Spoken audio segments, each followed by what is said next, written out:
Howdy y'all, it's Tomer, and today we are going to be checking out all 52 of the brand new legendary creatures coming in Outlaws of Thunder Junction. And we're going to be ranking all of them in an internet-friendly tier list. So we have a couple categories for ranking these legendary creatures. At the very top, the most coveted category is the Tomer favorites.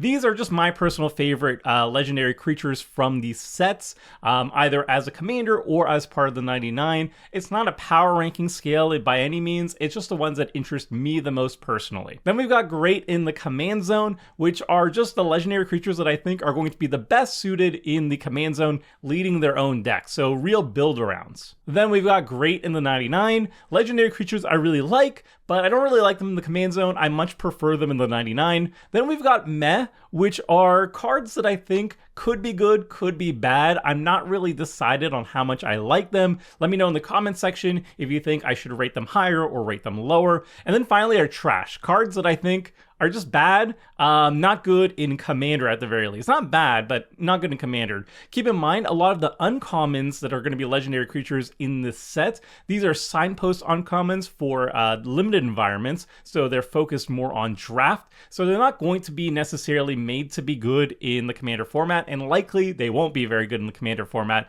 so they have different roles. Alright, we begin with the first creature. This is Akul the Unrepentant, and this is a spicy one. This is a 4-mana Rakdos 5/5 legendary creature, Scorpion Dragon Rogue.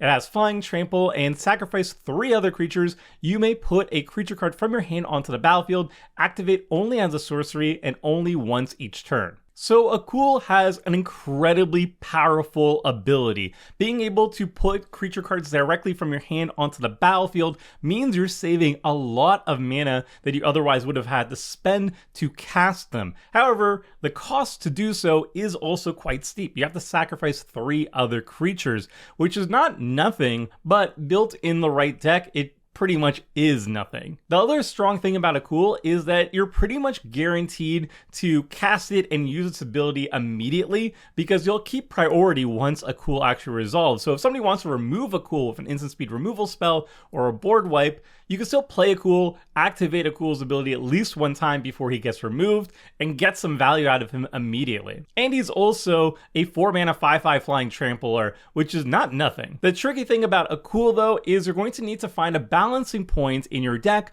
with cards that want to be sacrificed, either like creature tokens that want to be sacrificed or creatures themselves that have powerful death triggers, and then also having creature cards that have high mana values that you want to be cheating to play with Akul's ability. So you need sacrifice fodder, and you also need cheat targets to make Akul actually consistently powerful. So that's a deck building challenge. Essentially, it's a Rakdos deck that is an Aristocrats deck, which is something you see a lot in Rakdos, but you can pepper in some high impact, high mana value creatures as well to get maximum value out of Akul's ability. Though just cheating into play like a 4-drop or like a 5-drop or even a 3-drop with Akul's ability sometimes will be just good enough. Alright, so Akul is very cool in my books.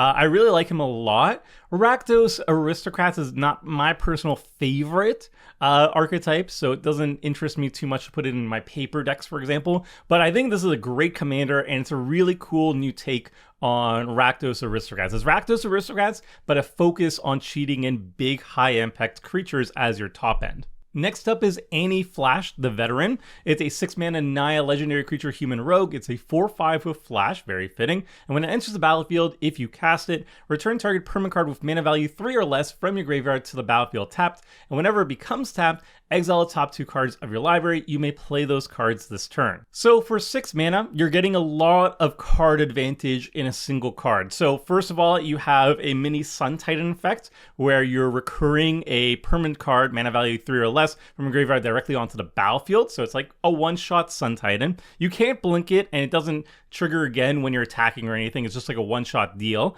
And then whenever it becomes tapped, you generate card advantage with your impulse draw. So this is basically a Naya Sun Titan-y creature that is just a value engine, a card advantage engine that could be in the command zone or in part of the 99. And the flash is also pretty nice too, especially if it's not in the command zone, because you could ambush potential attackers and kill smaller creatures if your opponents don't know about it. And even if they do know about it, that could actually work in your favor too, because if you just have 6 mana up and your opponents want to be attacking you, they'll think twice about doing so with small creatures at the very least, because you could always flash in Annie and take that creature out. Now, in terms of build around potential, I'm not quite sure. So the cast trigger is very strong, but it means that you can't do any blink shenanigans with Annie to keep getting stuff back from the graveyard directly onto the battlefield. You could bounce Annie back to your hand and then recast her to keep getting that into the battlefield trigger, but that's a little bit loose because it's a 6 mana spell. And then tapping her various ways, you could use like Springleaf Drum, I believe, and some other things that can turn her into a mana dork, so you don't even need to attack with her, and you could generate Impulse Draw. But like, doing that every single turn is fine, but at 6 mana, you kind of want a little bit more for your creature, I think, these days, at least in 2024. You could also like tap her, untap her, retap her, and generate more card advantage, more impulse draw, but you can only play those cards this turn, not until like your next turn or anything. So like tapping and untapping her has variable use unless you're trying to combo off and win the game immediately, and you need to find like a particular card, or you need to just exile your entire library. So I think the value of this card is there, but it's kind of hard for me to imagine building around Annie outside of like a very niche combo deck where I want to tap and untap her and like exile my entire library. That could be kind of cute for like some sort of deck. And then putting her in the 99, I think, I'm not quite sure. Honestly, I'm not quite sure. Maybe in like a Rocco deck. I could see it actually in a Rocco deck where you want to constantly be impulse drawing and casting stuff from exile. That could actually be a really good home for her. So yeah, final offer, the Rocco deck. I think that will be a good home for her. So Annie Flash, great in the 99, I'd say. Or at least like good in the 99. Maybe great is a little bit too strong a phrase. The value is definitely there. It does a lot of good things that you want to be doing in Commander, like recursion and card advantage. It's great, and it works a lot better in impulse decks.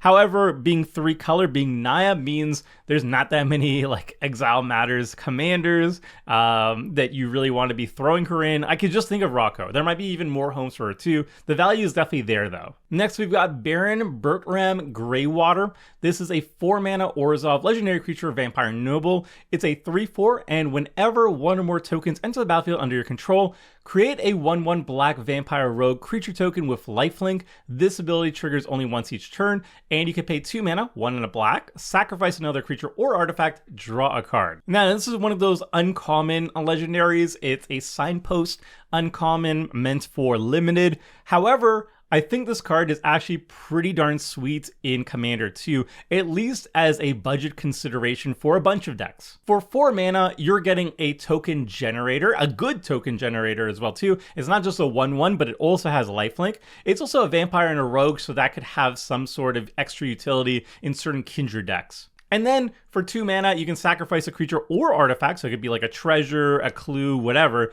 food, and draw a card, which is like a vampiric rites or something attached to a creature. Neither of these 2 abilities are super explosive or like super undercosted or whatever. It's very fairly costed, but despite not being like super explosive or anything, they're just really good abilities that you want to have in multiple decks. I feel like there's a lot of Orzhov commanders that deal with sacrifice and deal with generating tokens that are just better commanders than the Baron. However, in the 99, I think these abilities are good enough to show up in multiple decks. So for example, I recently did a $25 brew on Teysa Opulent Oligarch. I believe that's her name.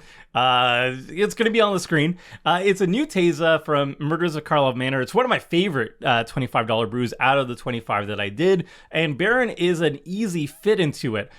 This deck is all about generating clue tokens and then spirit tokens, and Baron is going to make us an extra vampire rogue when we make the clue, and then when we eventually make the spirit as well too. And it's a sack outlet, which is again exactly what the deck wants to be doing. And another home for it could be also like Thalise. I think I'm saying it right. From Commander Legends, whenever you make tokens, you make more tokens, you make spirits and whatever. I think this card will just mesh very, very well in the 99 of those decks, at least when you're focusing on a budget restriction. All right, you know what? I'm making another row for this tier list. Instead of great in the 99, we'll have good in 99. So we could put Annie down to that. And we'll also put the Baron also in good in 99. Not great, not amazing, but it's good, and it should show up in some brews. Next, we've got Bonnie Pal, Clear Cutter. This is a 6-mana Simic legendary creature, Giant Scout. It's a 6/5 with reach, and when Bonnie enters the battlefield, create Bow, a legendary blue Ox creature token with this creature's power and toughness are each equal to the number of lands you control. And whenever you attack, draw a card, then you may put a land card from your hand or graveyard onto the battlefield. So this is card advantage and mana advantage. You're ramping out lands whenever you're attacking, and whenever it enters the battlefield, you get a huge creature token. It's a legendary, so you can't like populate it or anything very easily, but it is a huge creature. And Bonnie itself is also a 6/5 of reach, so 2 very big bodies for 6 mana that it can later on when you're attacking draw cards and ramp you. Also, you could ramp from the graveyard too, which is particularly nice. So it works also very well with like self-mill strategies, but also like fetch lands or cycling lands or whatever. You don't have to do it from your hand. You can do it from the graveyard, which is even better. So this looks to me like a Simic lands deck, which as a commander in the command zone, there's a lot of very powerful Simic lands matter commanders. There's like AC, there's Tatyova, and both of those I think are just going to be way stronger than Bonnie in the command zone at the very least. But then the question is Bonnie good enough to show up in the 99 of these style decks? And I think the answer is yeah. Like, it's not like super busted or anything. The ramp and card advantage is an attack trigger, but it puts 2 huge creatures on the battlefield, and it could be just a nice way to close the game in a lands deck, just having a giant finisher, 2 very large creatures that also kind of progress your game plan too. If you're not looking to win the game immediately, they can be really solid blockers and then generate card advantage, and then they'll just be so huge that they can start winning the game if you can get rid of blockers or have some sort of evasion. I'm personally hyped for Bonnie because I have a 6-drop deck. It's Sultai. Every single non-land card in the deck has a mana value of exactly 6. And I think Bonnie actually makes the cut. The deck also runs a ton of fetch lands and cycling lands. So I'm going to very easily get lands from the graveyard to the battlefield, which is very nice. All right, you know what? We're not going to just say it's good in 99. This will just be the good category. How about it's the good category? I'm going to put Bonnie in the good category if I could find her. Where are you, Bonnie? There's Bonnie. All right, okay.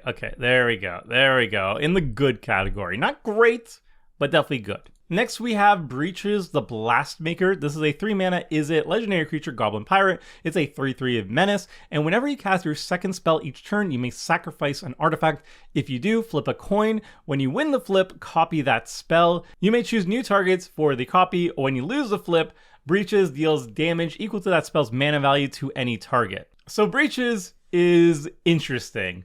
It has a lot of value, but you really have to work for it. First, you have to cast your second spell each turn, so you have to cast at least 2 spells, and then you have to have an artifact you want to sacrifice. We're in 2024, so expendable artifacts are a dime a dozen in the world of treasures and clues and food, I know, but sometimes you just don't have one of those on the battlefield, or you have to be in a particular deck that can generate treasures, clues, food very consistently.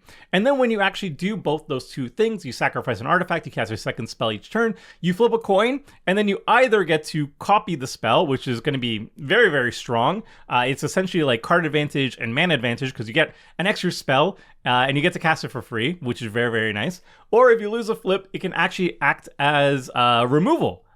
Which is very nice if the spell that you cast is big enough and there actually is a target you want to blast. At the very least, you're going to be blasting your opponents for the face. So there's a lot of setup here, and then there's randomness on what the effect is. And of course, you can kind of control the randomness if you have Quark's Thumb, but then at this point, like, you've done so many hoops. You've cast 2 spells each turn, you've sacrificed an artifact, and then you have some coin flip manipulation card as well too to get maximum value out of this card. That is way too many hoops in my opinion.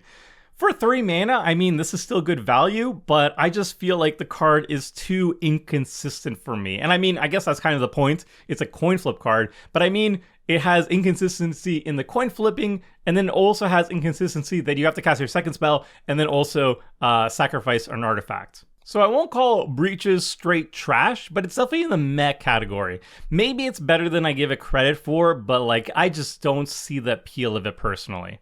Next, we've got Bristly Bill's Spine Sower. This is a 2-mana green legendary creature plant druid. It's a 2/2. It has landfall. Whenever a land enters the battlefield under your control, put a +1/+1 counter on target creature, and then you can pay 5 mana, 3 and double green. Double the number of +1/+1 counters on each creature you control. Ooh, wowzers. Oh, baby, that is a lot of value. That is making basically every +1/+1 counter deck very, very happy, I think. So this is a very effective way for like a landfall deck or any +1/+1 counter mattering deck to grow the army. Obviously, it's best in decks that have all the fetch lands, has green land ramp, yada yada yada, to get its maximum value going.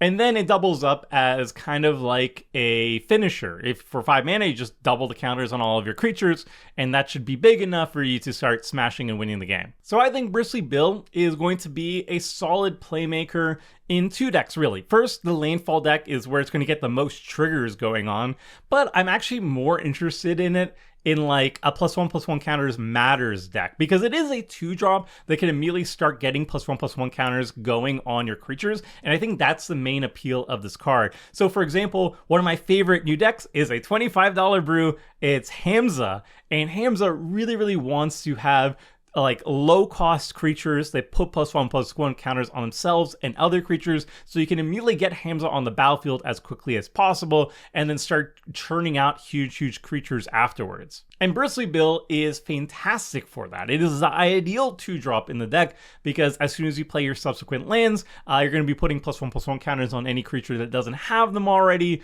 or just loading up on more of them, and then Hamza comes out super quick, which I really love. As a commander though, I'm not really that into it, I guess. So Bristly Bill, great in the 99, yeah. Next, we've got Bruce Tarl, Roving Rancher. Yeehaw! This is a 4-mana Boros legendary creature, human warrior. It's a 4/3, and it says Oxen you control have double strike. Love to see it. And whenever it enters the battlefield or attacks, exile a top card of your library. If it's a land card, create a 2/2 Ox creature token.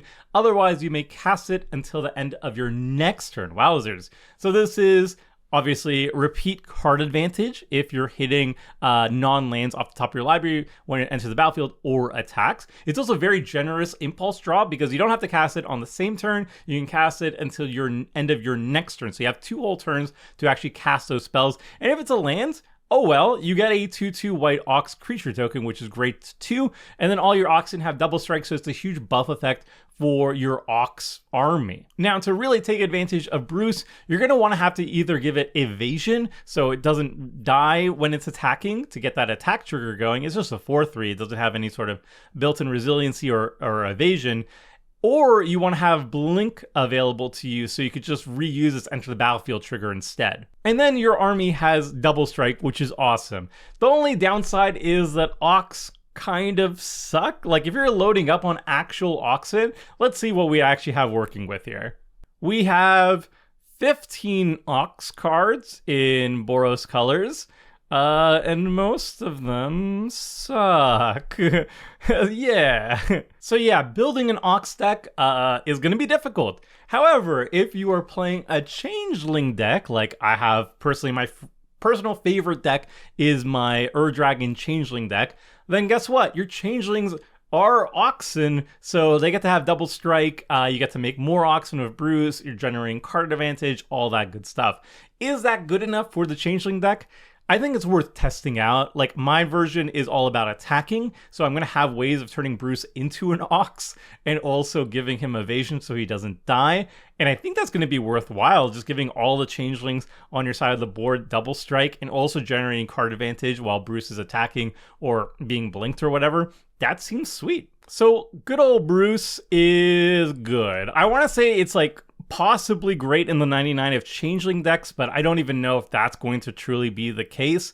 And I want to say it's great in the command zone because it really is a great commander, but we just don't have enough Oxen yet for that to really be the case. I hope one day we'll get a lot of Ox support and I could put it great in the command zone, but right now we saw what Ox we're working with. It basically has to be a changeling deck. Next we have Calamity Galloping Inferno. This is a 6-mana red legendary creature horse mount. It's a 4/6 with haste, and whenever it attacks while saddled, choose a non-legendary creature that's saddled at this turn and create a tapped and attacking token that's a copy of it. Sacrifice that token at the beginning of the next end step. Repeat this process once. Ooh, I like repeating processes once. Yeah, this card is sick. Calamity joins a couple other creatures that do this ability, like whenever it's attacking, it makes a clone of another creature that you control, tapped and attacking too. I think Flame Rush Rider was the first one that ever did it, and it's like 5 mana or has a dash cost of 4.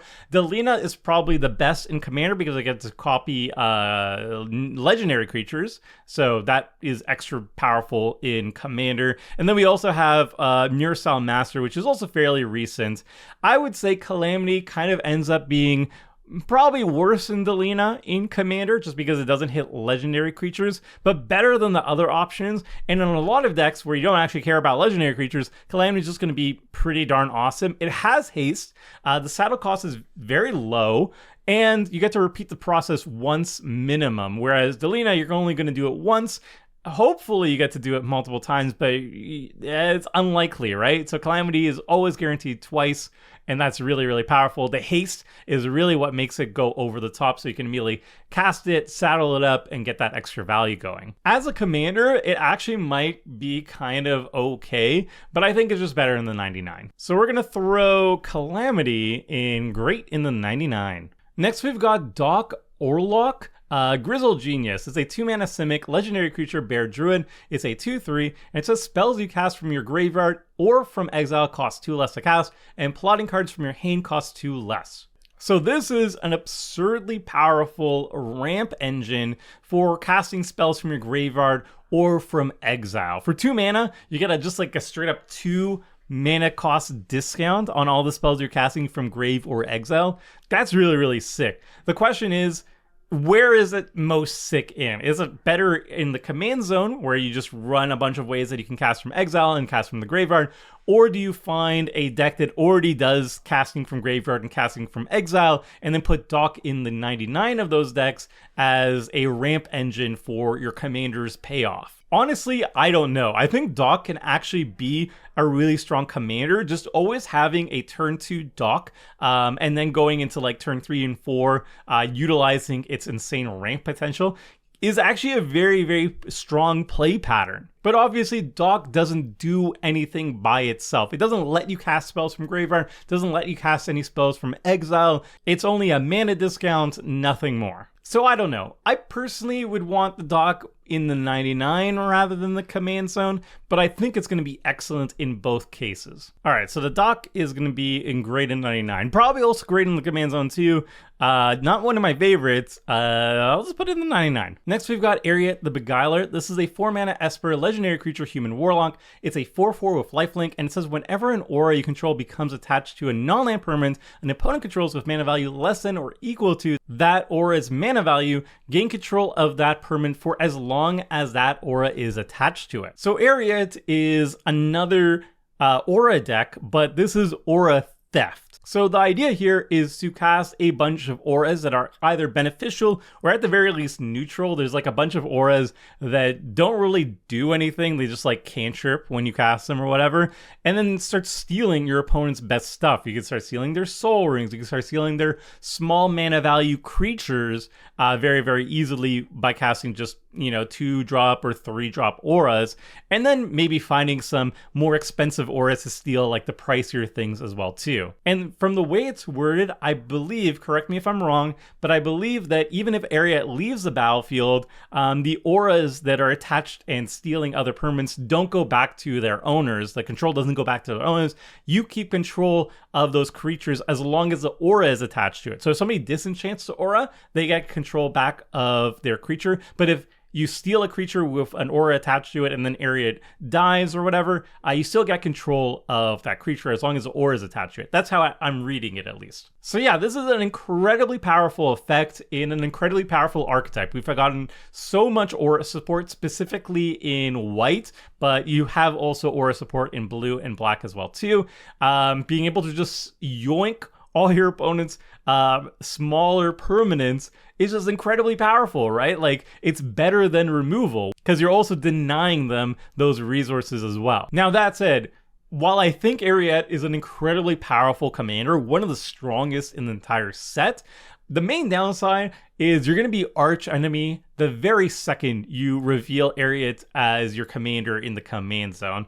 Like, this is going to be like Turgid level of salt. Nobody wants their stuff being stolen. Like, you can steal stuff from an opponent's library because, you know, that's not resources that they have in hand or on the battlefield. But once you start stealing all your opponent's stuff on the battlefield, you become enemy number one. Like, yes, they can disenchant the aura, but more likely, the best solution to dealing with an Ariete player, if you don't want your stuff stolen, is to just take out the Ariete player. So I think there's going to be a lot of Reddit posts in the near future with people saying like, oh, I was doing nothing all game. Why am I the archenemy? Why is everybody being super salty about me? I don't understand. And then they'll reveal like, oh, by the way, my commander is Ariete the Beguiler. And then I'll just be like, yeah, makes sense.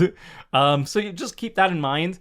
A lot of people will just focus down Ariete, and that actually kind of balances out how powerful Ariete is, because you're going to have to devote more slots in the deck to just protect Ariete and make sure she doesn't die, or you don't die too. Have a lot of pillow fort options in the deck as well too, which are two things that, you know, auras are actually very good at doing. But yeah, I think this is a very strong build around.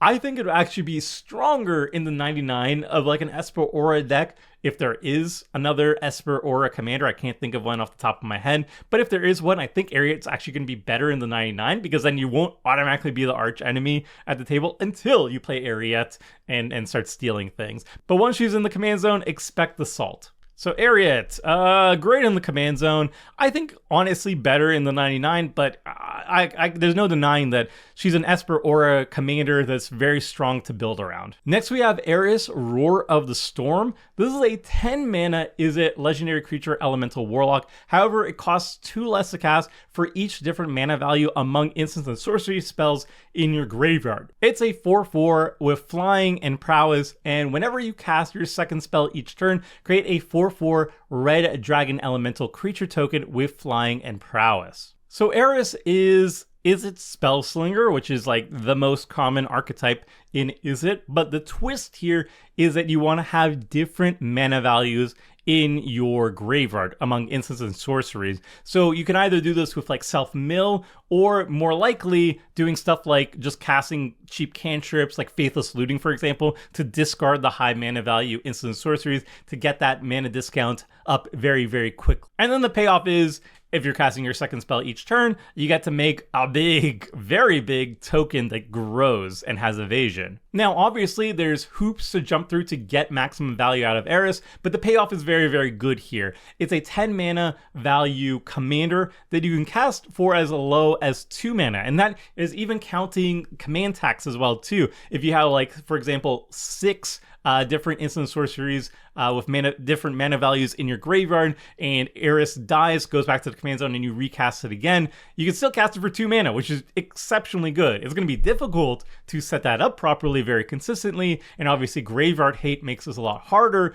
but it is a very cheap commander to cast and recast potentially, and the payoff here, another hoop you have to jump through. You have to cast your second spell each turn, but Spellslinger in particular is very, very good, at least casting 2 spells in a single turn very cheaply. Cards like Frantic Surge or just like 1 mana cantrips are going to enable that very easily, and then the payoff is you have huge tokens. So this one, in my opinion, is definitely a build around, definitely something you want in the command zone. And it could be strong in the 99 of other decks that care about spell slinging and the second spell each turn, but I think it's even better if you actually just have it in the command zone.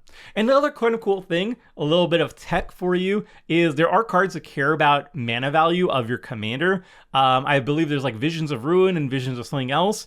Those are amazing with Eris, but look for stuff that cares about mana value skills with mana value, because it is a 10 drop, but it's only technically a 10 drop. It's really like a 2 drop or a 4 drop, but you take advantage of the fact that it has 10 mana value at least on the card. So Eris I like quite a bit. I'm going to say great in the command zone. Next we've got Eartha Joe Frontier Mentor. This is a 4 mana Boros legendary creature core advisor. It's a 2/4, and it says whenever it enters the battlefield, create a 1/1 red mercenary creature token with tap it. Target creature you control gets +1/+0 until end of turn. Activate only as a sorcery, and whenever you activate an ability that targets a creature or player, copy that ability. You may choose new targets for the copy.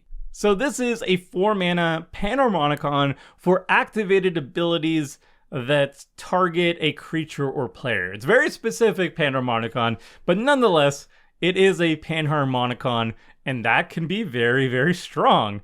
How do we actually utilize Eartha Joe? I'm not quite sure. Obviously, you can go full on like mercenary creature tokens, but that seems kind of weak to me, honestly, if that's the best we could do with Eartha Joe.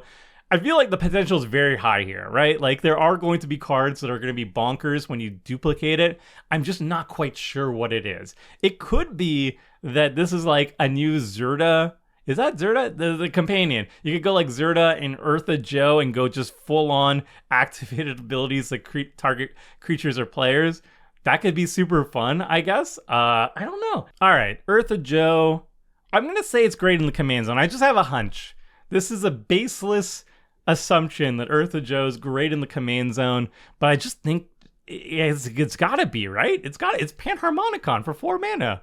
It's gotta be. Next we've got Fibblethip Lost on the Range. This is a 3 mana blue legendary creature homunculus. It's a 1/1 with Ward 2. You may look at the top card of your library at any time. The top card of your library has plot. The plot cost is equal to its mana cost, and you may plot non-land cards from the top of your library.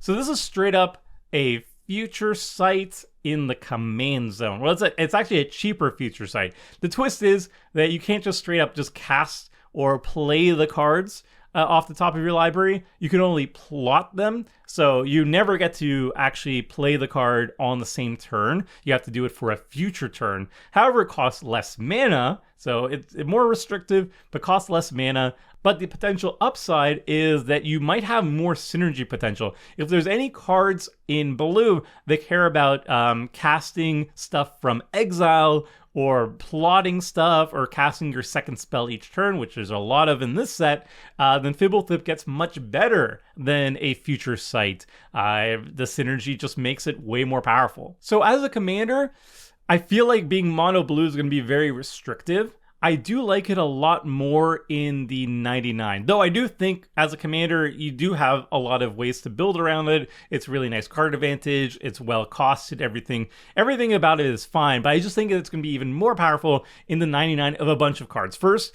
anything that's like Exile Matters, casting from Exile Matters, that's going to be fantastic. Anything that cares about casting your second or third spell each turn, Fibblethip is going to be amazing because you can plot the cards and have that set up for future turns to get your second cast trigger and all that stuff.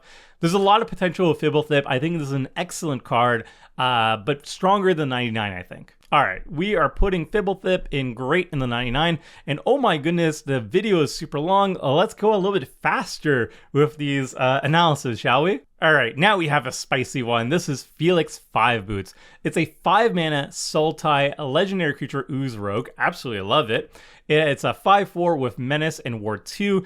If a creature you control dealing combat damage to a player causes a triggered ability of a permanent you control to trigger, that ability triggers an additional time. So this is Panharmonicon, another Panharmonicon in the same set, Panharmonicon for combat damage triggers. So if we look at the most popular played Sultai combat damage triggers out there, we have a lot of card draw options with like Toski, Bident, or Reconnaissance Mission. We have all the swords of X and Y, like sort of Hearth and Home for double the blink and double the ramp, Grim Hireling for treasures, same thing with the Gnawbone. There are a lot. There's a lot of options, and it really depends on which type of like subcategory of combat triggers you want to be focusing on to get value out of your commander. So Felix is super open-ended. on which combat triggers you want to be focusing on, but generally speaking, you want to have a bunch of creatures, hopefully ones with evasion or just ways of giving all your creatures tons of evasion, and then a bunch of really powerful combat trigger abilities and just generating a lot of card draw, generating a lot of treasures, a lot of ramp, a lot of value, etc., etc. Think of it as basically Sultai Ishin. Ishin cares about attack triggers, not combat damage triggers, so there's no overlap on which ones they actually double, but they are much the same. They are aggressive panharmonicons. They want you to be attacking. Ishin, I believe, is in better colors for this. You're in red, so you give your stuff haste, and that's very important in a deck that cares about attacking. Well, Felix isn't an attack trigger, but it is a combat damage trigger, so it equally cares about attacking. It's also 3 mana instead of 5 mana, and yeah, it's just better colors. Whereas Felix 5 boots, it's more expensive, but that's a little bit easier to take into consideration because we're in green, so everything's just a little bit cheaper when you have the best ramp options. It also has Ward 2 and Menace, so it itself is a little bit more resilient to targeted removal, and it has a little bit of evasion going on too, and you just have access to very different cards to play with. So between Ishin and Felix, I think Ishin is a little bit stronger than Felix. I think the color's a little bit better for what they're trying to do, but Felix just has access to a lot of really cool cards and to a totally different color combination that isn't typically seen as being like the combat-focused color combination, which I really like to see. I like seeing different takes on colors. Should you put it in the command zone or should you put it in the 99? Honestly, if you have a deck that's all about combat damage triggers, then Felix is fine in the 99. It's a 5-drop. It's one of the more expensive creatures out there if it was a commander. In the 99, it works absolutely fine. But as a commander too, it's also incredibly exciting to me because then you just go full out on combat damage triggers. I think it's better in the 99, honestly, in a deck that's already all about combat damage triggers. But I think also as a commander, it's super exciting, and I'm personally more excited to have it in the command zone because look at it. It's an Ooze Rogue. It has 5 boots. It's adorable. So Felix 5 boots is the first of the Tomer favorites. I love combat. I love value based on combat. I love oozes, and I love oozes that have 5 booties. I don't know. What more can I explain? Next, we've got Fortune Loyal Steed. It's a 3-mana white legendary creature, Beast Mount. It's a 2/4. When it enters the battlefield, scry 2. And whenever it attacks while saddled, at end of combat, exile it and up to 1 target creature that's saddled at this turn, and return those cards to the battlefield under their owner's control. So this is a nice little blink engine. When it enters the battlefield, you get to scry 2, and then when you're attacking, you and the saddled creature both get to blink, and they enter the battlefield. And it's like pseudo vigilance too. They enter the battlefield untapped, which is kind of cute. That's fine. The only downside to Fortune is it has no evasion. It's just a 2/4, so attacking, you're going to really need to have some sort of evasion with it. You also need something to saddle it as well too to get the blink ability, but it is a repeatable blink engine if you jump through the minor hoop of basically giving Fortune evasion so you can attack profitably. I think this makes it a very good card playmaker in a blink deck, basically any blink deck. Just I don't think it's very good as the commander. It just doesn't do enough, I think, as a payoff. We have really, really powerful blink commanders already. Like, if we look at the most popular options, this Brago is like top of the line. Urian, Aminatu even. Abdel Adrian is somewhere over here too. There's just a lot of really good blink commanders out there. So yeah, I'm not really vibing with Fortune in the command zone, but in the 99, absolutely. So Fortune, I'm going to put you great in the 99. Then we've got a really interesting one. This is Geralf the Fleshwright. This is a 3-mana blue legendary creature, human warlock, and it's a 2/3, and it says whenever you cast a spell during your turn, other than your first spell that turn, create a 2/2 blue and black zombie rogue creature token. And whenever a zombie enters the battlefield under your control, put a +1/+1 counter on it for each other zombie that entered the battlefield under your control this turn. So this is basically Zombie Storm in a creature form. It's not a whenever you cast your second spell each turn. It's whenever you cast not your first spell. So you could potentially just cast a bunch of spells on your turn and make a whole bunch of zombies and make them really, really big. So you just want to set up for one really big storm turn and make a bunch of zombie rogue tokens, which is awesome. I think the card is quite powerful. It's basically like a finisher on a creature form. It's not really like card advantage or mana advantage or whatever like that. It's just, I want to set up a big board of zombie rogues, and they're going to be really big, and I'm going to smash face with them. That's the general vibe I'm getting with this card. Now, do you want to put this in the command zone or the 99? I actually think Geralf is better in the command zone because this really wants you to be mono blue storm. You really want to have a really big turn of just playing Geralf and then just dropping a whole bunch of creature tokens and then hopefully finding some way of giving them mass haste. I think the only card that can do that is like Crashing Drawbridge. That's probably the weakest part of the entire deck, to be honest, unless you have ways of like mass sacrificing them or winning other ways off them. But do you want to put it in the 99 of anything? I don't know. Like, there might be other Storm decks that would want Geralf's ability. I don't think you'd want to put it in a zombie deck, honestly, because you're typically not casting that many spells. And yeah, the buff ability is nice, but like, is it nice enough to run a human in your zombie deck? I don't know. Actually, maybe it is enough. Maybe it is enough, because you could play like a bunch of things and put like all your zombies onto the battlefield immediately so they can get really, really big. I don't know. Maybe it's good enough in the 99 of zombies too. I don't know. I think Geralf is strong, but like, there's a lot of things that,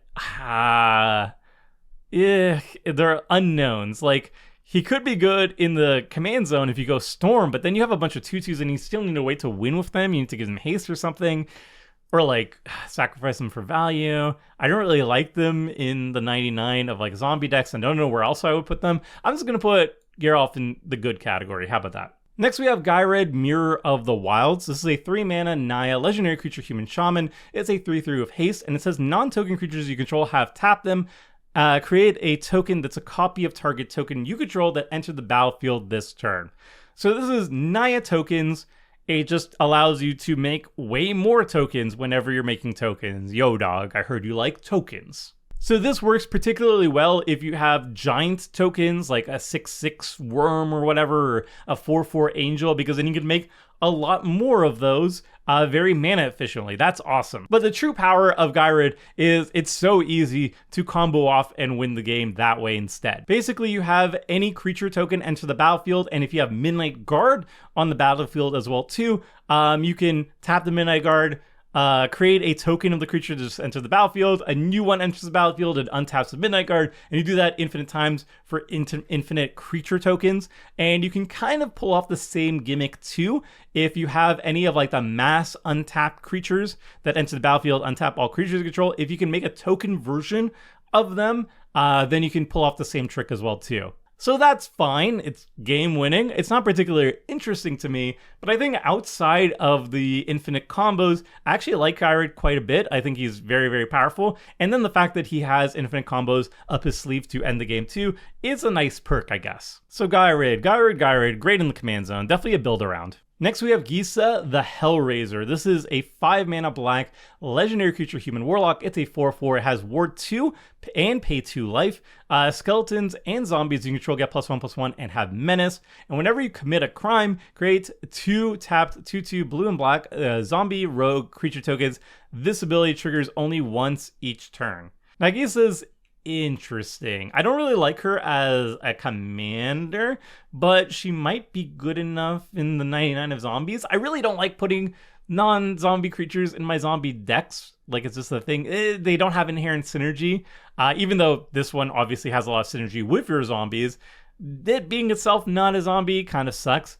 And then how many times do zombie decks actually commit crimes? I'm not sure. I think it really depends on what type of zombie list you're running, but I feel like the answer is not that much. Like, obviously, if you're running like a Withering Wretch or something like that, that's like the nuts with Gisa if you have that in your zombie deck. But how many of those type of cards are you running in a zombie deck? I'm not sure. I think low numbers. So yeah, she's probably better as a commander because then you can at least focus on committing crimes and making a whole bunch of zombie rogues that way.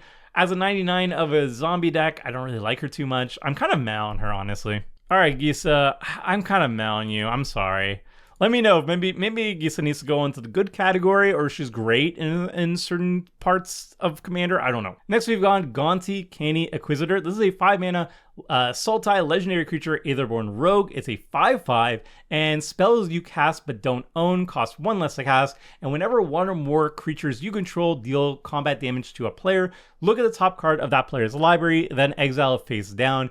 You may play that card for as long as it remains exiled, and mana of any type can be spent to cast that spell. So this is Sultai Theft. You want to have evasive creatures. You want to be dealing combat damage to each of your opponents to steal the maximum number of cards each turn.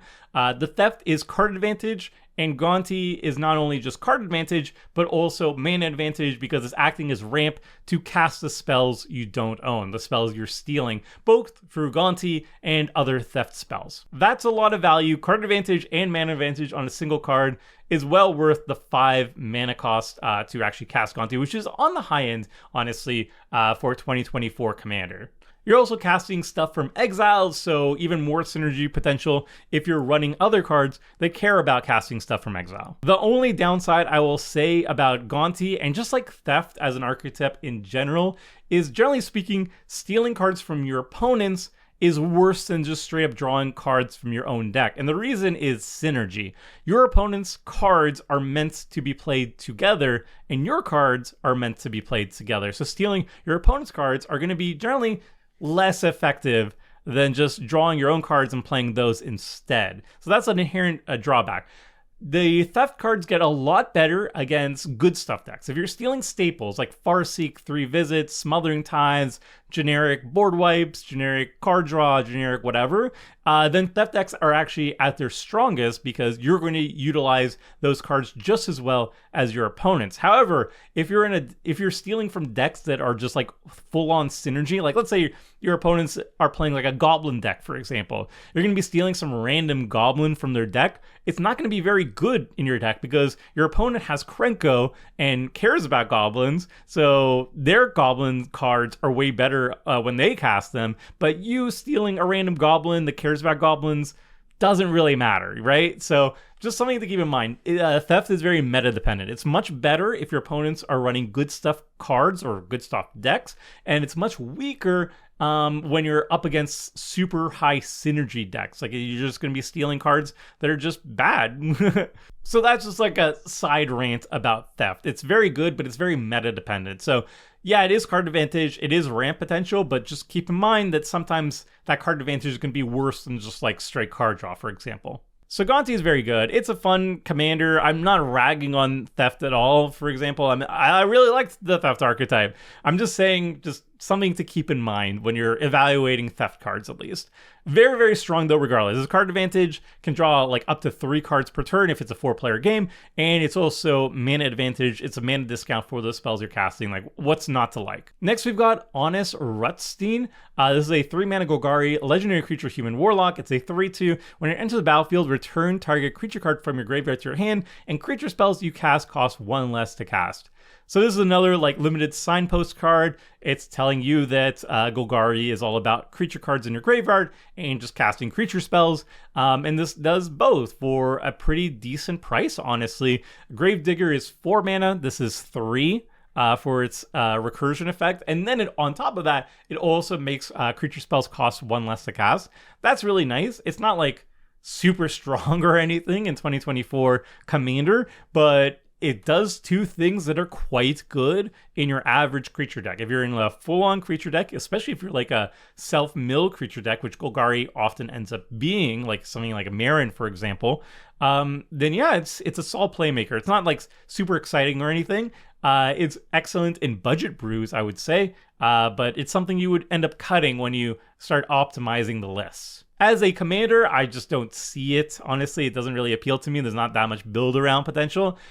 In the 99, though, if I'm in a Golgari creature deck and I'm on a budget, restrictive budget, I'm going to throw this in basically every single time. So, Honest Rutstein, I'm just going to put you in the good category. It's just good on a budget, essentially. Next, we've got Gem Lightfoot, Sky Explorer. This is a 4-mana Azorius, legendary creature, human scout. It's a 3/3 of flying vigilance. And at the beginning of your end step, if you haven't cast a spell from your hand this turn, draw a card. Okay, so In limited, this card is a house, right? It's a 4 mana, 3/3 flying vigilance, so it has evasion, it can block as well too. But in Commander, a 4 mana, very situational Phyrexian Arena is just not very good in 2024. The evasion is nice and everything like that, but like the payoff is not very good for the hoops that you have to actually jump through to get them. So Gem, I'm sorry, but you're the first one in the trash category. Very good card in limited, very good card in limited, but in Commander, I just don't think the payoff is worth it. Next, we have another limited uncommon, signpost uncommon. It's Jolene Plundering Pugilist? How do you say that word? Let me know in the comment section. It's a 3 mana Gruul, legendary creature, human mercenary. It's a 4/2. Whenever you attack with one or more creatures with power 4 or greater, create a treasure token, and you can pay 2 mana, 1 and a red, sacrifice a treasure. Jolene deals 1 damage to any target. Not a good card. It's, I'm sure, solid in limited again, but in Commander, if you're attacking and making 1 treasure token, that's fine. It's not terrible. It's fine. And then sacrificing the treasure, the payoff of doing 1 damage is like nothing in Commander. It's much more relevant in limited, very not relevant in Commander. So Jolene isn't going to be taking anybody's man because she's in the trash category. Next, we've got Kirvik the Punisher. This is a 3 mana black legendary creature, human warlock. It's a 3/3, and it says whenever you commit a crime, exile up to 1 target black card from your graveyard and copy it. You may cast the copy. If you do, lose 2 life. So this is basically Yawgmoth's Will at home. It has a lot more restrictions to Yawgmoth's Will. You can only basically cast black cards from your graveyard, and you lose 2 life every single time you're doing it, and you have to commit a crime each time you're activating it. So a lot of hoops and a lot of restrictions. Nonetheless, the effect is very, very powerful, right? Like being able to have just very flexible recursion in mono black deck is very powerful because black is very good at recurring creatures, but very poor at recurring other things. And this one can't get your artifacts, or at least your colorless artifacts. You can't get back your lands, but if you're in a mono black deck, you're still going to be getting back a lot of things with Kirvik's ability as long as you can consistently commit crimes. That's a ton of value on a 3-drop. Now, is Kirvik good in a mono black deck? I would say absolutely yes. In the 99 of one that can consistently commit crimes, like has a lot of cards that target your opponent's stuff, then Kirvik is going to be fantastic in the 99 of that type of deck. For example, I have a Toshiro Umezawa deck, and I have a lot of cards that care about just targeting my opponents committing crimes. Even something as simple as like a Cremate, exile an opponent's card from their graveyard, draw a card, that is committing a crime, that triggers Kirvik, that's awesome. And then Kirvik lets me get back black cards that are not instants that Toshiro otherwise wouldn't be able to get. So that's awesome. It's even stronger, of course, as the commander of a mono black deck, because then you can be loaded up on committing crime, activating its ability as much as possible, and then adding some life gain options too, so that you don't actually lose to your own life loss effect. So it's definitely a build around, but in certain mono black decks as well too, it could be stronger than 99. So Kirvik, I'm going to say great in the command zone. Next, we've got Kambal Profiteering Mayor. This is a 3 mana Orzhov legendary creature, human advisor. It's a 2/4, and it says whenever 1 or more tokens enter the battlefield under your opponent's control, for each of them, create a tap token that's a copy of it. This ability triggers only once each turn, and whenever 1 or more tokens enter the battlefield under your control, each opponent loses 1 life and you gain 1 life. So Kambal is a ridiculously powerful, soft hate piece, I would call it. If your opponents are heavy on token producing, whatever type it is, it could be clue producing with Lonis, it could be making a bunch of treasures, it could be making a bunch of food, it could be making a bunch of 1/1s. Kambal is going to be sitting around and getting free value off of them, profiteering off them, and whenever you're making tokens, you get to drain your opponents as well too. I think this is going to be excellent as a finisher in the 99 of a bunch of token decks. I think that's where it's going to be best homed in.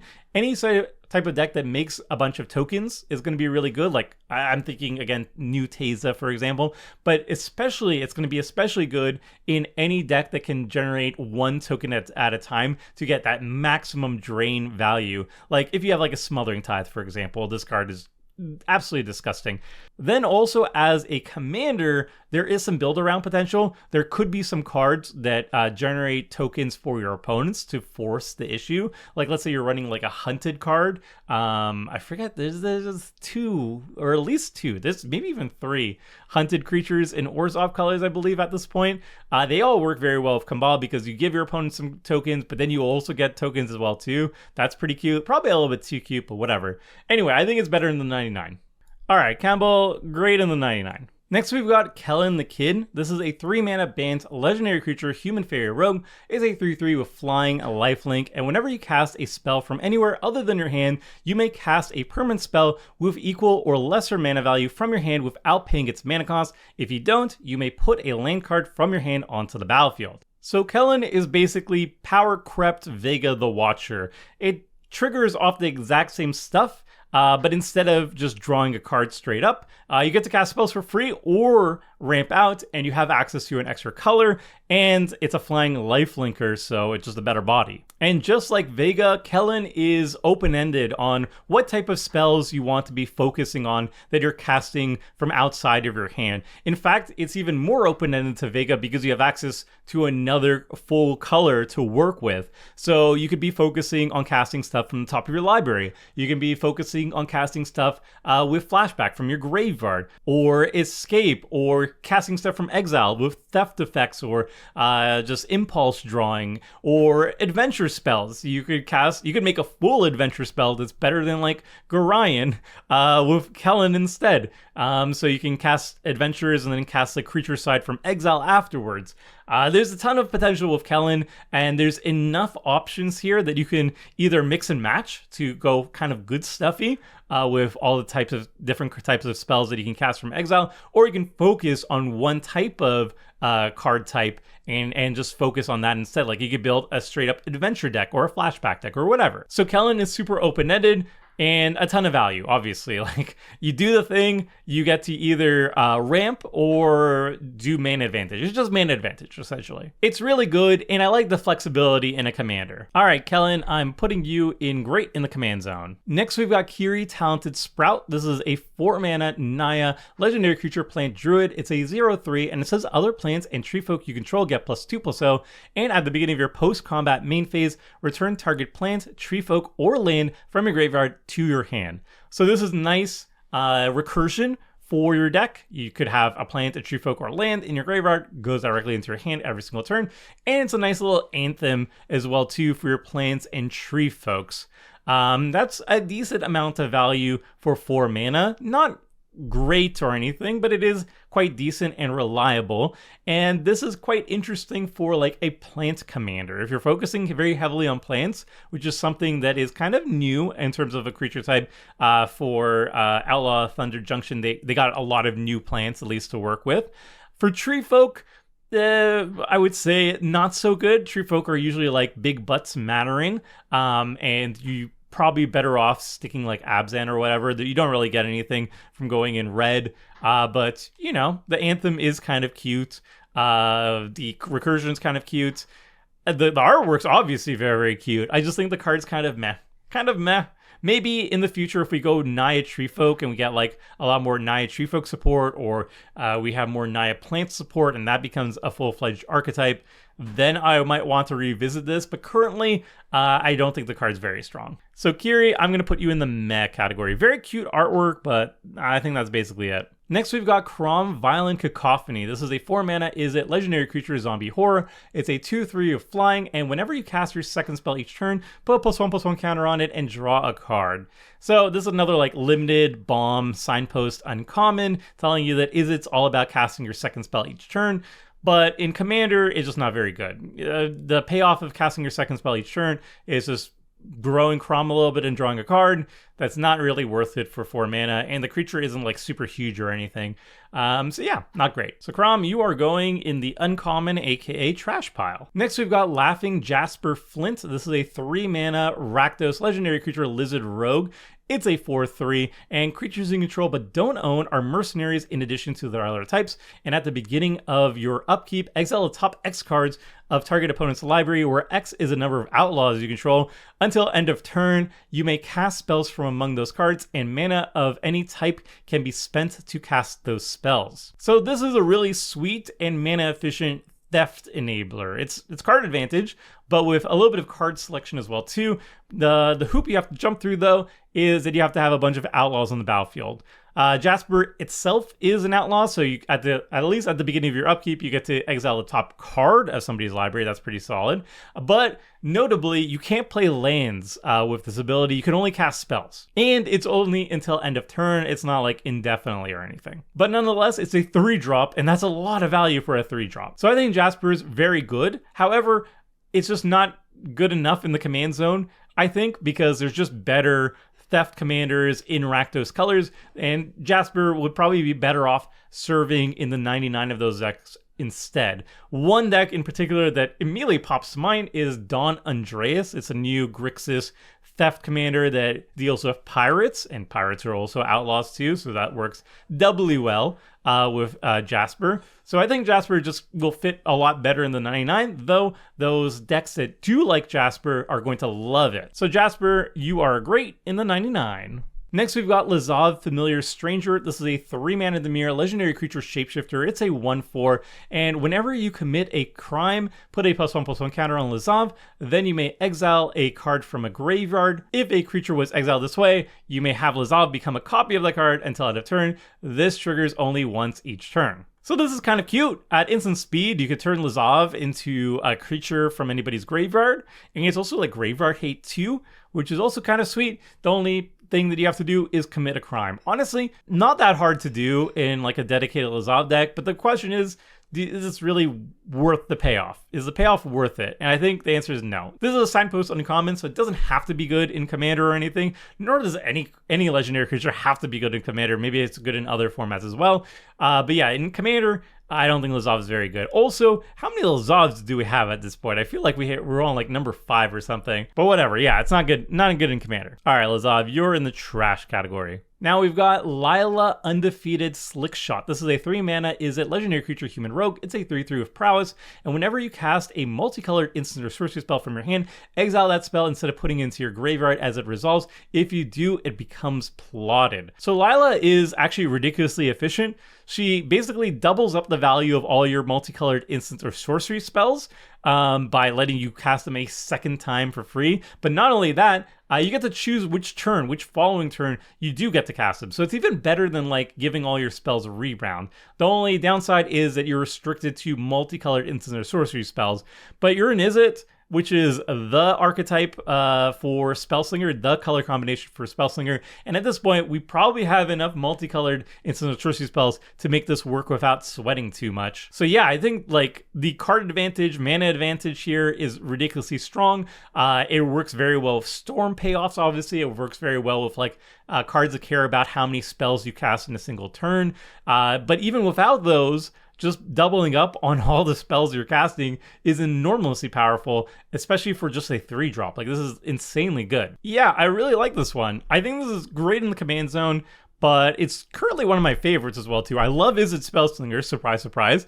And this is one of the better ones we've seen in a long while, and there's a lot of synergy potential here. Next, we have the latest League of Legends champion with Loot, the key to everything. This is a 3-mana Teamer, legendary creature, Beast Noble. It's a 1/2 with Ward, and at the beginning of your upkeep, exile the top X cards of your library, where X is a number of card types among other non-land permanents you control. You may play those cards this turn. Okay, well, Loot is actually very good card advantage, right? It's Impulse Draw. At the very least, when it's on the battlefield, you get to Impulse Draw the top card of your library. But if you have multiple card types on the battlefield, you get to Impulse Draw even more, get even more card draw out of it. So you want to be ideally in a deck that really cares about multiple different card types, but even in one that doesn't really care about that, you're very easily going to, Impulse Draw like 2 cards or even 3 cards without even trying. So I think that makes Loot strong enough to include in the 99 of decks, but obviously it's much more interesting to have it in the command zone, because then you can focus on building a deck that has a basically even distribution of different card types that are being either created as tokens or just as cards in your deck. And then obviously from there, like not only is it just card advantage, but then you can load up on cards that care about casting stuff from exile and all that good stuff. The restriction of having multiple different card types doesn't really excite me. Like, New Attractor does not excite me to build around, for example, and has the same clause to it, really. And then just being Impulse Draw is like, it's fine. It's great. It's good value. But yeah, it's not for me. Salute. I'm going to put you great in the command zone. Next up, we've got Magda, the Horde Master. This is a 2-mana red legendary creature, Dwarf Berserker. It's a 2/2, and whenever you commit a crime, create a tapped treasure token. This ability triggers only once each turn, and sacrifice 3 treasures. Create a 4/4 red Scorpion Dragon creature token with flying and haste. Activate only as a sorcery. So this is a token generator if you're creating crime, and then it's a really strong token payoff because you make a bunch of 4/4s with haste. And the flying haste part is really important because it means if you get to play Magda and you have 15 treasures on the battlefield, like more treasures than you have any use for in terms of mana, you can just sack all of them, make an army of Scorpion Dragons, and then just smash face for 20 damage immediately. That's really good. That's really good for a 2-drop. That's amazing for a 2-drop. So I think Magda is a worthy inclusion in basically any treasure deck that has a normal amount of crimes being committed. I don't know, maybe like Prosper or something, or Faldorn. I don't know if treasure decks, generally speaking, run cards that commit a lot of crimes. Maybe if they do, then she's great in the 99. She's probably a lot better in the command zone because then you can actually build around the crime part of it, actually. Though being mono red is quite a restriction. We'll have to see how it pans out. Honestly, my gut is telling me that it's going to be great in the command zone, but we are in mono red, so I don't know how restrictive we are in good crime enabling cards in mono red. It could be just good, but my gut is telling me great. So we'll put it in great in the command zone. Next, we've got Malcolm the Eyes. This is a 2-mana Izzet legendary creature, Siren Pirate. It's a 2/2 flying haste, and whenever you cast your second spell each turn, investigate. So, it does generate clues at a decent rate. It's a 2-mana creature, so I don't want to expect too much value coming out of it. I just think the payoff is kind of not that interesting. It has flying haste, so that's a good, I guess. It holds equipment very well. Maybe I would put it in like my Myra Attraction deck. I'm not sure. I don't think this card is very good though. My gut is telling me not very good. Let's put Malcolm in the mech category. Maybe somebody can convince me that's better or worse. Who knows? Next, we've got Marchesa, Dealer of Death. This is a 3-mana Grixis legendary creature human rogue.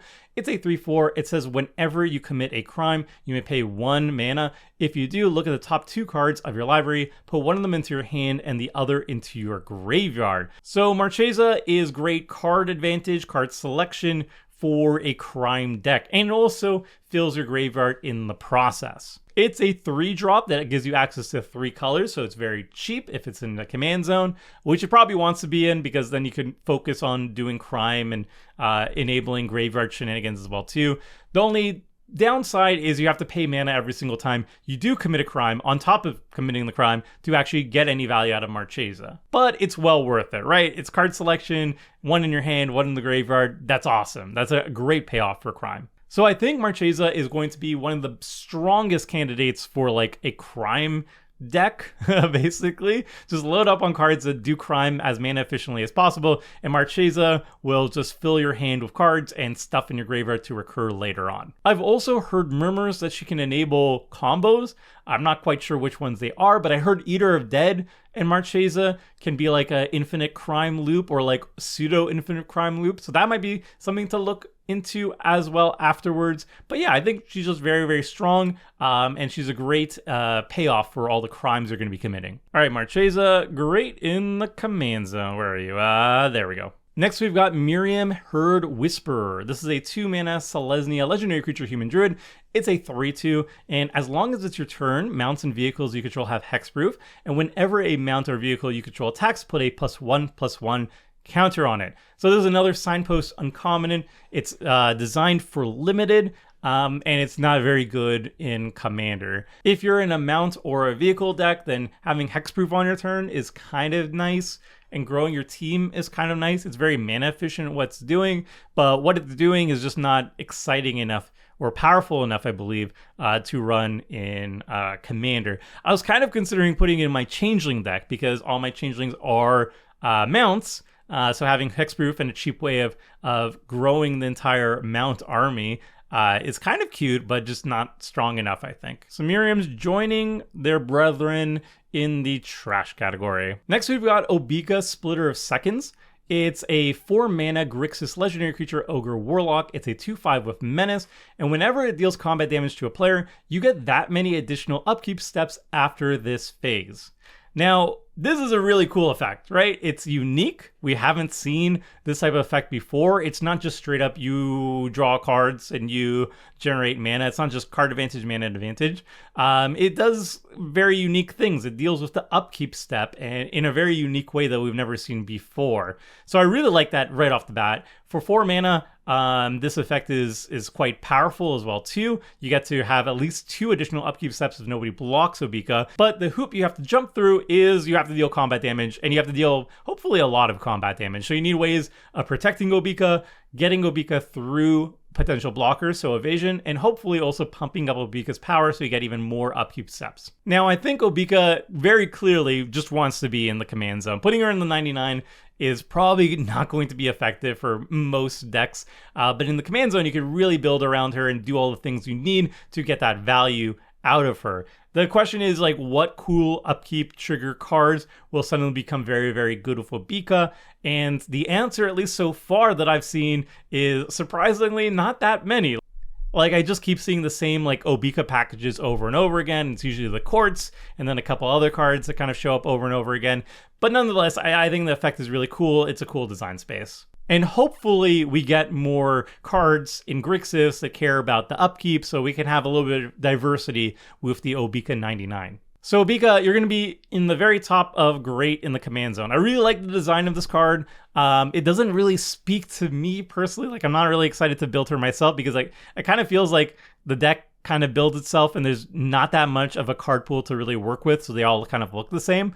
I do really like the design though, and I think we want to see more of these type of designs in the future, not just commanders that are just like card advantage, mana advantage, but something that tries to do something a little bit unique. Next, we've got Olivia, Opulent Outlaw. This is a 4-mana Mardu legendary creature vampire assassin. It's a 3/3 flying lifelink, and whenever one or more outlaws you control deal combat damage to a player, create a treasure token, and you can pay 3 mana, sacrifice 2 treasures, put 2 +1/+1 counters on each creature you control, activate only as a sorcery. So for 4 mana, you have an evasive beater that acts as both ramp, mana advantage with the treasure tokens that it could be making, and also kind of a finisher. Once you have too many treasures that you know what to do with in terms of ramping out stuff, you can just start sacrificing them and pump your entire team. And because Olivia is herself an assassin, she's an outlaw, and she has evasion, she can generate treasures all by herself. I think Olivia makes most sense in the command zone. Leading an outlaw deck, you just kind of want to mix and match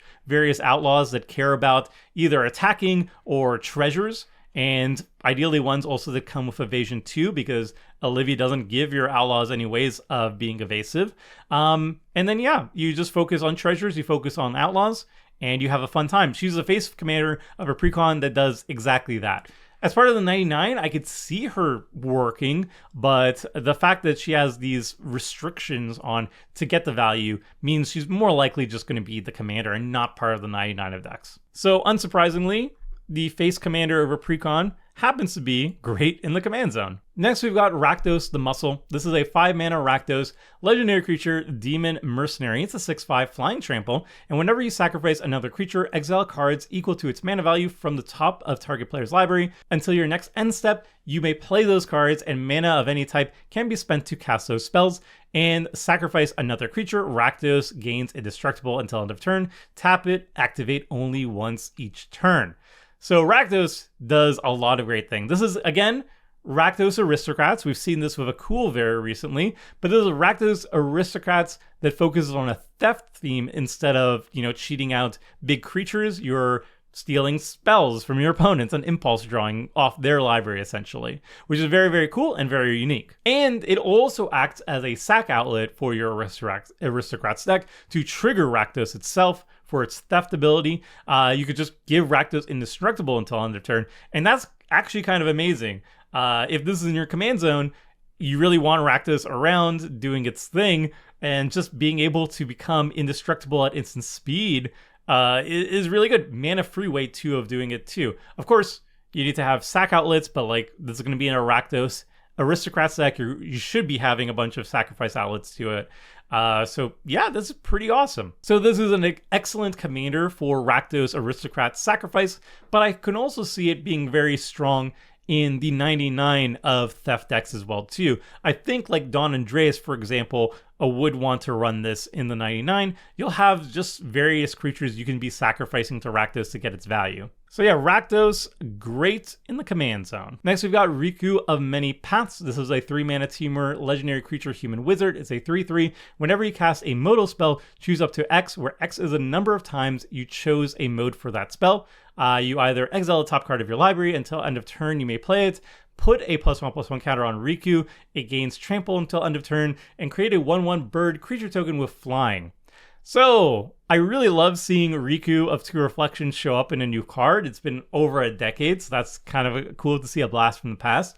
And then it's a very unique effect. It really wants to be in the command zone because you want to go heavy on modal cards. So this counts not only the new spree cards that are in Outlaws of Thunder Junction, but also any type of charms, any type of commands. All those sort of modal cards work very well with it. Notably, it's basically just instants and sorceries. Permanents that enter the battlefield that say choose one or more, they will not trigger Riku. So you want to be focusing just on instants and sorceries that are modal on the stack to actually trigger Riku. The first mode is card advantage, impulse draw. Obviously, that's very good.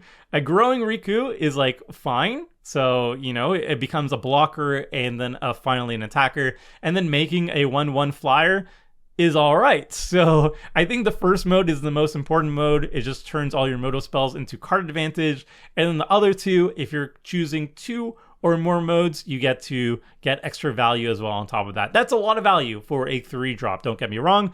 But definitely one of the modes is more impressive than the other two. So yeah, I think this is a great new commander. Again, it's a nice new commander that enables a new archetype. We've never seen a commander before that focuses specifically on modal spells. It does so in a kind of generic way, to be honest. It's card advantage again, and grows Riku and makes some chump blockers too, so that's nice. But I do like that it is focusing on a different archetype. So yeah, Riku, a great in the command zone. Next, we've got Roxanne, Starfall Savant. This is a 5-mana Gruul legendary creature, Cat Druid. It's a 4/3, and it says whenever it enters the battlefield or attacks, create a tapped colorless artifact token named Meteorite that says when it enters the battlefield, it deals 2 damage to any target, and you can tap it to add 1 mana of any color. And whenever you tap an artifact for mana, add 1 mana of any type that artifact token produced. So Roxanne is very cool because it kind of deals with artifact tokens, mana producing tokens, but in green, which is something that green typically doesn't do that much. I mean, I guess we've had Jaheira and stuff, but it's a cool archetype. Usually this is in the realm of Izzet, blue and red, and it's cool to see green getting in on the action sometimes. This is a powerful ETB effect. This is an ETB or attacking. You get to deal damage and you get to ramp. So that's well worth the 5-mana cost, and it kind of also pays for the command tax when Roxanne dies. You've already ramped a bunch, so you can cast Roxanne again a little bit easier. So it's a little bit of built-in resiliency, you can think of it. And picking off utility creatures is always fun too. I believe there's also combo potential with Roxanne. I'm not sure off the top of my head what they are, but it is something worth noting. She also works very well with like any ways of copying tokens, so you can make more meteorites and blow up stuff that way too. Blink effects work very, very well too.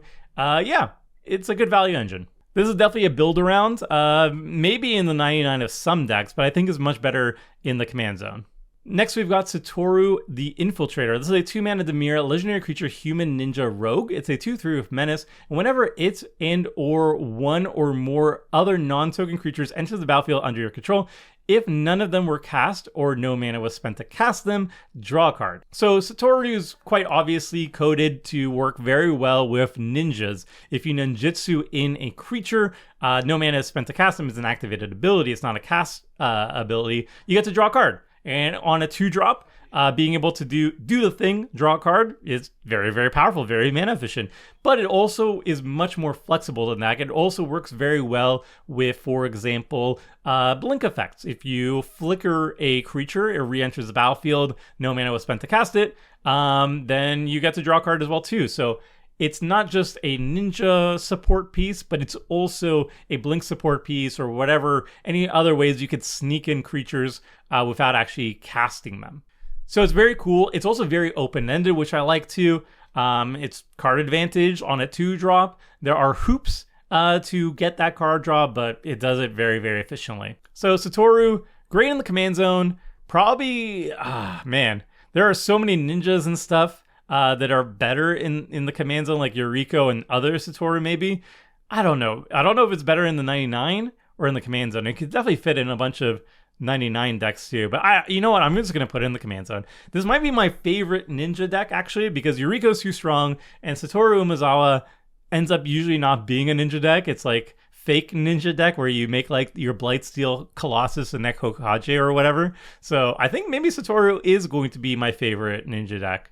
We'll see. Next, we've got Selvala, Eager Trailblazer. This is a 4-mana Selesnya legendary creature, Elf Scout. It's a 4/5 with Vigilance, and whenever you cast a creature spell, create a 1/1 mercenary creature token with Tap It. Target creature you control gets +1/+0 until end of turn. Activate only as a sorcery. You can also tap it, choose a color, add 1 mana of that color for each different power among creatures you control. So this is excellent in a very creature-heavy deck. It makes more creature tokens, and it possibly taps for a lot of mana. At least 1 mana, that's the very minimum. Most likely 2, 3, 4 mana with Selvala, which is very good. Personally, I'm not super hyped having Selvala in the command zone, but in any creature-heavy deck, creature-focused deck, something with like 35 or more creatures that you can be casting and triggering Selvala with, she becomes very, very strong. So Selvala, great in the 99. Next, we've got Stella Lee, Wildcard. This is a 3-mana Izzet legendary creature, human rogue.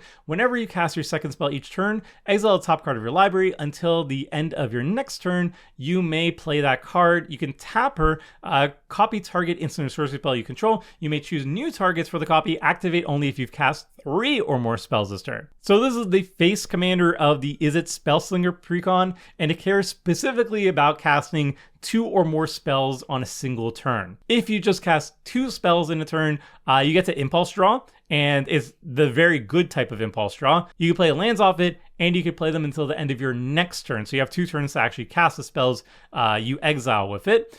And its activated ability is also very, very strong. You get to copy an instant or sorcery spell if you cast 3 or more spells this turn, which is card advantage, mana advantage, doubling up your spell, getting an extra spell for free, essentially. That's really, really strong. And the way it's worded is that you just have to cast 3 or more spells to activate it. You can actually activate Stella multiple times in a single turn if you have any ways of untapping her. So if you have like a cantrip, something wisp, it's a 1 mana spell. It untaps a creature and draws you a card. That will work really, really well with Stella Lee. Any other things that can untap Stella very efficiently, you can start copying instant sorceries a bajillion times and just really pop off and have a wild turn. So it's Spellslinger, but the gimmick here is that it's Stormy. It's Stormy Spellslinger. Stella looks really, really fun. It's my personal favorite face commander of all the precons. Surprise, surprise, I really like Is It Spellslinger. But yeah, it has a lot of unique things you can be doing with. It has a cool little twist, and I get really excited at the thought of being able to untap Stella multiple times and copy things a whole bunch of times. That sounds really, really fun. So Stella Lee, you're in the favorite section. 2 Is It Spellslingers. I certainly have a type. Next, we've got Tai Joaquin, Perfect Shot. This is a 2-mana Boros legendary creature, human mercenary. It's a 2/3. Whenever a source you control deals non-combat damage to a creature equal to that creature's toughness, draw a card. And you can pay X mana, tap. If a source you control would deal non-combat damage to a permanent or player this turn, it deals that much damage plus X instead. So Tai Joaquin's kind of interesting. It's a 2-mana Boros creature that can potentially draw you a bunch of cards, maybe, with a lot of hoops to jump through. And I think the hoops are pretty significant here.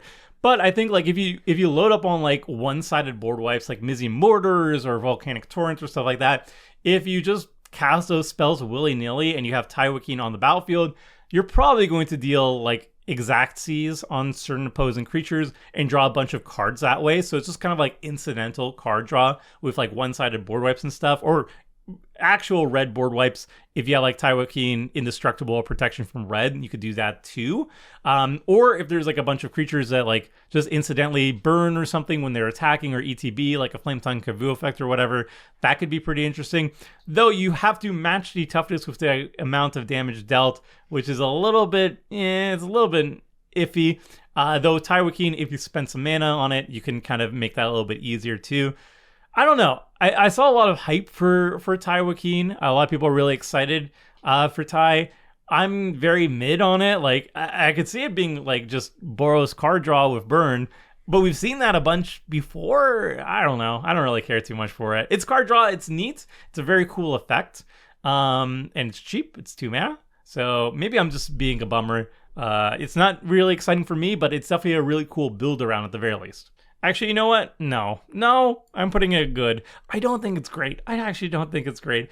Tell me I'm wrong. Tell me I'm wrong in the comment section. Tai Joaquin's great. I don't know. All right, we got another busted Gitrog. This is the Gitrog, a Ravenous Ride. It's a 5-mana Golgari, legendary creature, frog horror mount. It's a 6/5 of trample and haste, and whenever it deals combat damage to a player, you may sacrifice a creature that's saddled at this turn. If you do, draw X cards, then put up to X lands from your hand onto the battlefield tapped, where X is a sacrificed creature's power.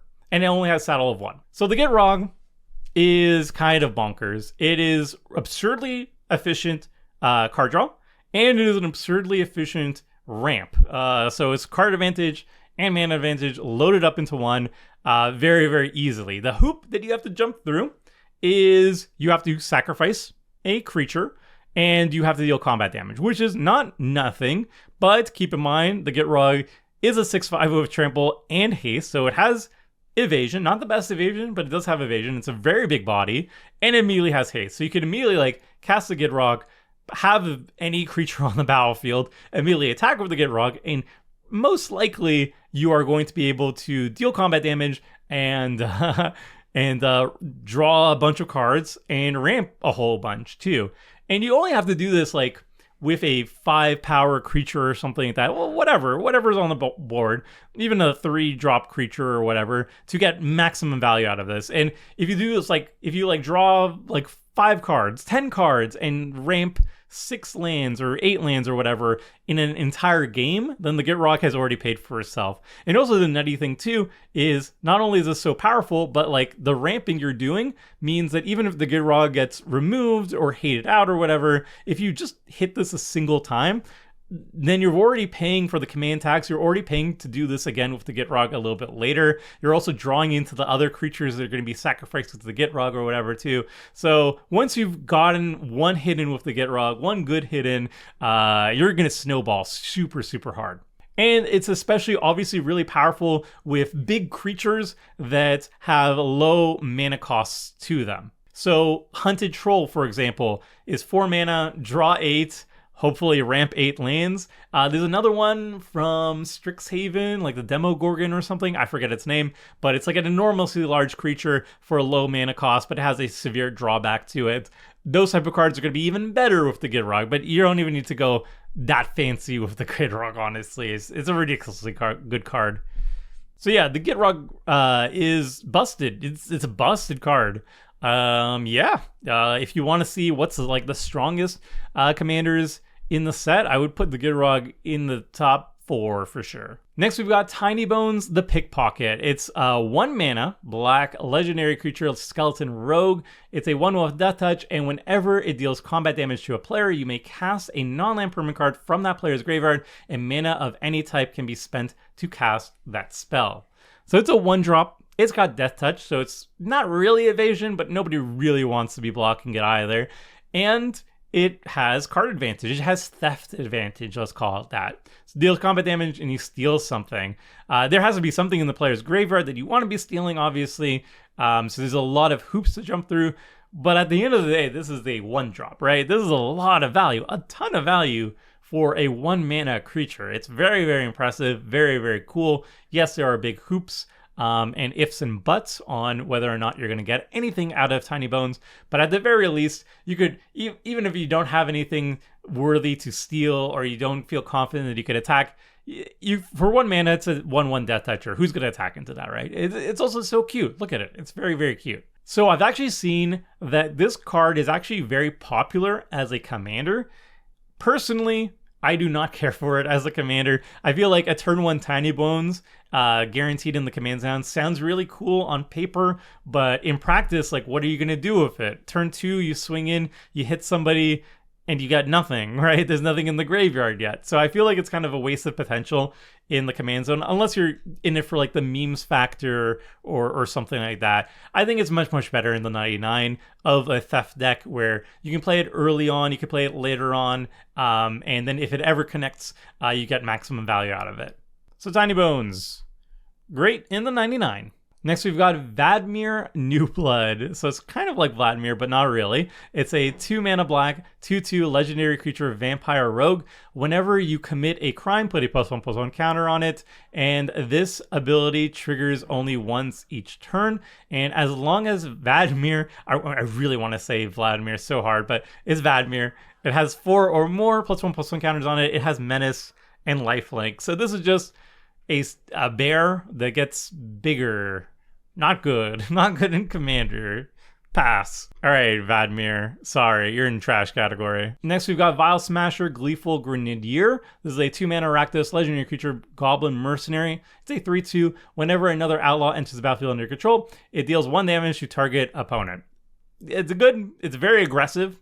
It's a very aggressive signpost. Common tells you that Rakdos is outlaws and it's aggressive in limited. In Commander, though, not good. All right, Vile Smasher, trash. Next, we have somebody who just loves gold. This is Vihan Goldwaker. This is a 3-mana Mardu legendary creature, Dwarf Warlock. It's a 3/3. And it says other outlaws you control have vigilance and haste. And at the beginning of combat on your turn, you may have treasures you control become 3/3 Construct Assassin artifact creatures in addition to the other types until end of turn. So if you have a bunch of treasure on the battlefield, they all become 3/3s, but they also become 3/3s with vigilance and haste, and you start smashing face with your gold, which is hilarious. It's such a funny idea of like just having so much money that you just throw them at your opponents and kill them that way.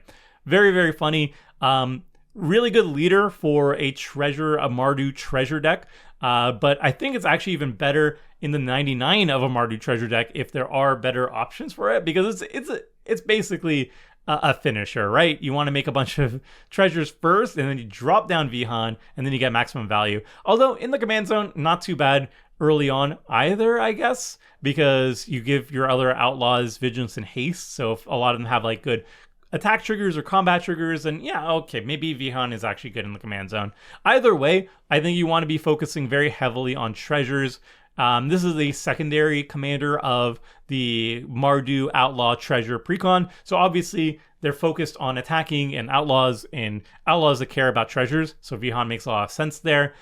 I don't know if I like it more in the 99 or in the command zone. It's very, very cool either way. I like it a lot. All right, Vihan, I'm going to say great in the command zone because that's the easiest choice for me. All right, we've got Vraska the Silencer, 3-mana Golgari, legendary creature Gorgon Assassin. It's a 3/3 with Death Touch. Whenever a non-token creature an opponent controls dies, you may pay 1. If you do, return that card to the battlefield tapped under your control. It's a treasure with tap it, sacrifice this artifact, add 1 mana of any color, and it loses all other card types. So your opponent's creatures become treasures. But if they have like powerful death triggers, or well, not death triggers, but like ETB triggers, then it's really great. And also you're denying them graveyard recursion as long as they're on the battlefield. That's pretty cool. That's pretty neat on a 3-drop, I guess. But it's nothing. I guess you could build around it in terms of you kill your opponent's creatures and then you turn them into gold that way. So if you have this like in the command zone or whatever, then it's quite neat if you want to focus that way, I guess. I don't know. I don't really like it. I'll be honest. I don't really like it. Yeah, I don't know. It's in the meh category for me, I think. Sorry, Vraska, you're kind of meh. Next, we've got Wily Duke, Atin Hero. This is a 3-mana Selesnya legendary creature human ranger. It's a 4/2 with vigilance, and whenever it becomes tapped, you gain 1 life and draw a card. So this is an incredibly powerful draw and life gain engine for 3 mana, but the design is hilarious and really, really smart. It adds vigilance, so it's never going to tap by itself. You're going to need to find ways to tap it to get that sweet, sweet card draw and life gain, and I really like that idea. Green has a ton of ways of turning your random creatures into mana dorks. So you basically want to be running those type of effects, stuff that turns Wily into a mana dork, so you can tap it for mana while also drawing cards. So then you have more mana to cast the spells you just drew. That's really good. You probably can pull off some infinites with this as well too. I just don't know any off the top of my head. Yeah, the design on here is really, really cool. I like it a lot. I think it has to be in like either a human deck under the Selesnya human that makes all your humans mana dorks. I think that could be a really good home for it. Or as a commander doing shenanigans. Tap shenanigans, I guess. I don't know. I really like the design though. Wily. Wily. I think Wily is going to be very fun when built around. That's for sure.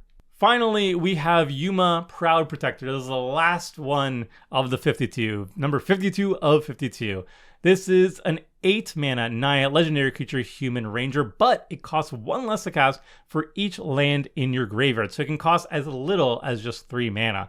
And whenever it enters the battlefield or attacks, you may sacrifice a land. If you do, draw a card. And whenever a desert card is put into your graveyard from anywhere, create a 4/2 green plant warrior creature token with reach, and it's a mighty 6/6. So this is Naya lands, but specifically caring about deserts. It's card advantage, but it needs to sacrifice a land, so that's a heavy cost, but not really, because you're in a lands deck and you want stuff in the graveyard anyway. And then as you're sacrificing your deserts, or you're milling your deserts, recycling your deserts, discarding your deserts, whatever, you're also making huge creatures, 4/2 plant warriors with reach. Why do they have reach? Did they really need reach? Oh my goodness. This is bonkers. This card is actually nutters. I know a lot of people are saying like, oh, this commander, and this is the face commander of the Naya Lands Desert Precon too. This commander and all the Naya cards from the Precon are great in my Hazazon deck, the new Hazazon deck. I think Yuma's way better than Hazazon.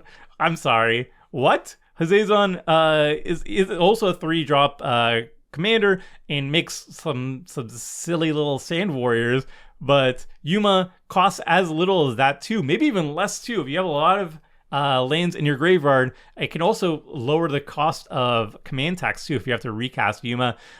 It's card draw when it ETBs or attacks, and it makes bigger creatures, like, hello? And then also it has combo potential too.